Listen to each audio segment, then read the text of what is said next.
Swedish developer-publisher Paradox Interactive just experienced its best year to date, according to the company's financials for the full year ended December 31st.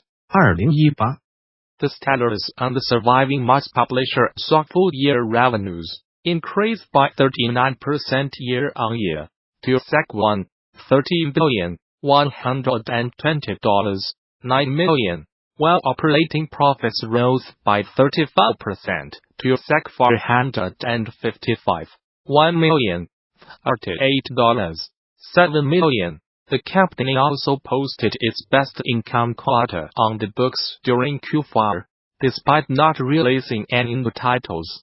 Paradox CEO Adam Lamberud said it's a result that demonstrates the strength of the firm's core strategy of developing and supporting games in the long term through continuous updates and expansions. She also noted the increasing appeal of Paradox's console lineup, revealing that while only a few of the company's most successful titles are available on consoles, those releases actually accounted for 12% of its overall revenue.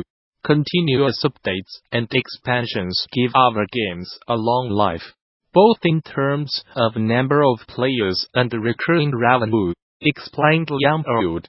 During the year, we released 16 expansions to existing games, of which 6 were released during the fourth quarter of 2018.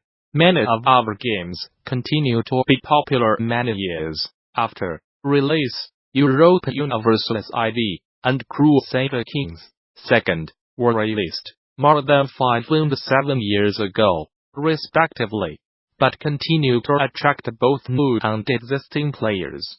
Moving forward, Paradox is keen to expand into other genres, and said its recent acquisition of Prison Architect developer Introversion will serve as a building block for further growth within the management unit.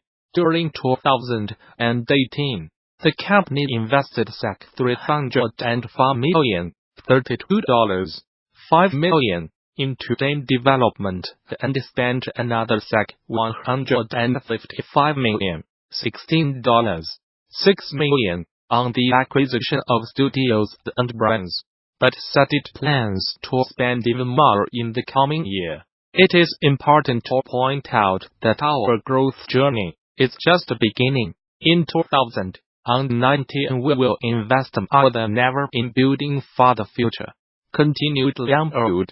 Constantly adding new games and brands to our portfolio remains a core part of our strategy. It helps ensure longevity and lessens our dependency on all releases being hugely successful from day one.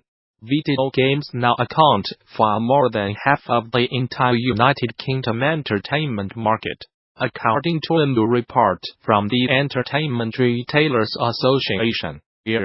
The United Kingdom games industry was worth $86 billion, $85 billion in 2018, which is more than double the combined $67 billion, $62 billion value of the country's video and music industries.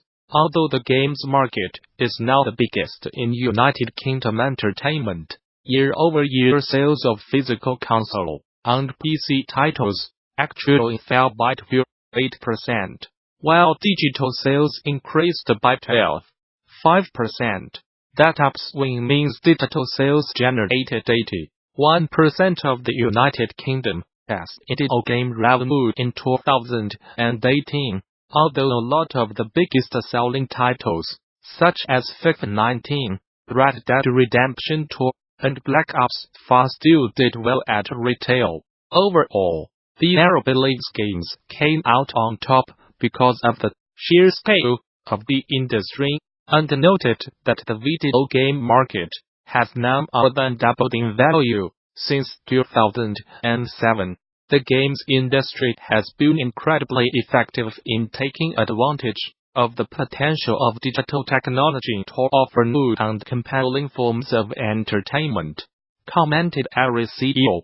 Kimberly, despite being the youngest of our three sectors, it is now by far the biggest.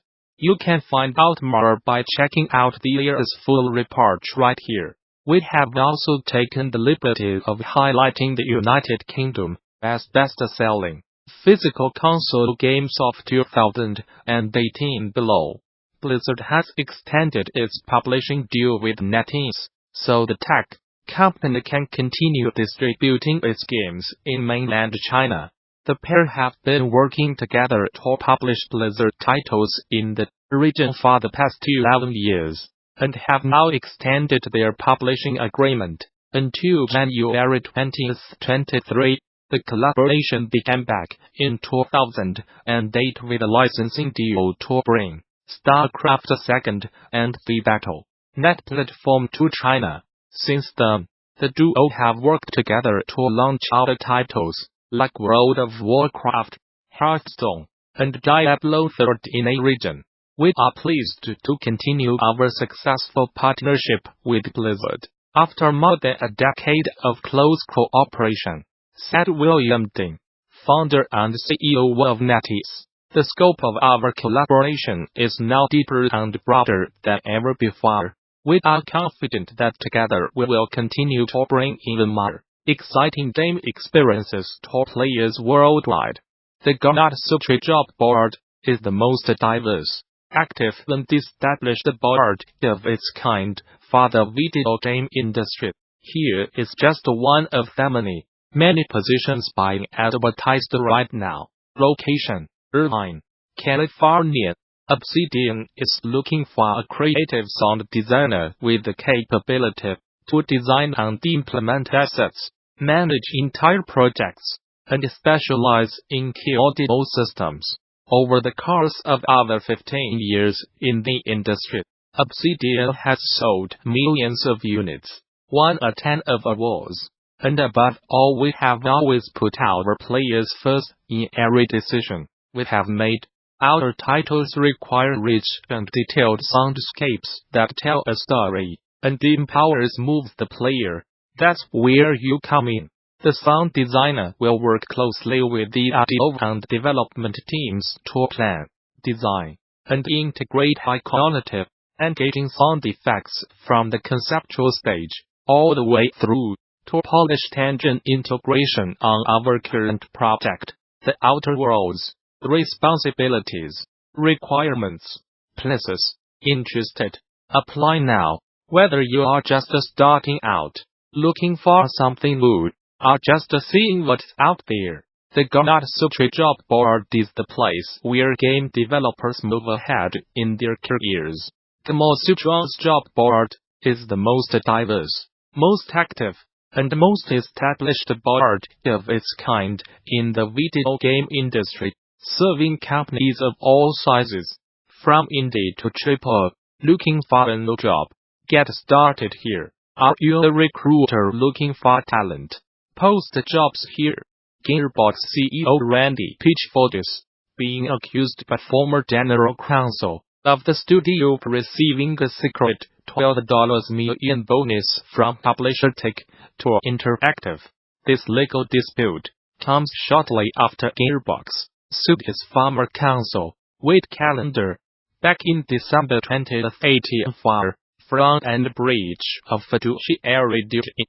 Callender filed his suit against the studio in response, and both men seem to be suing each other over allegedly violating their legal duties to the company. As reported by Kotaku, Pitchford received the $12 million in secret as an advance AINSTBODDRLANDSPROFITS, to which Gearbox has claimed is absurd.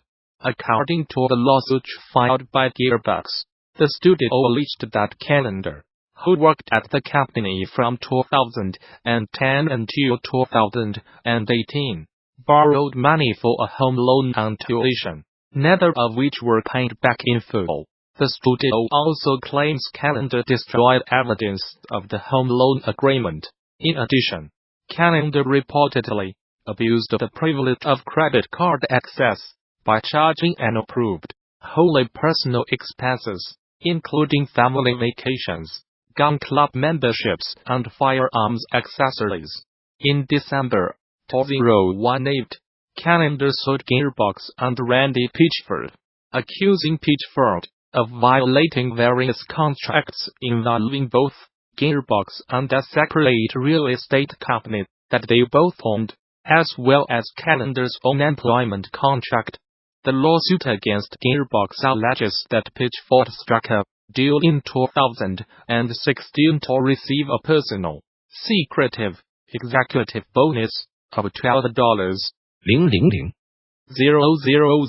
to be paid directly to Pitchford entity called Pitchford Entertainment Media Magic, LLC.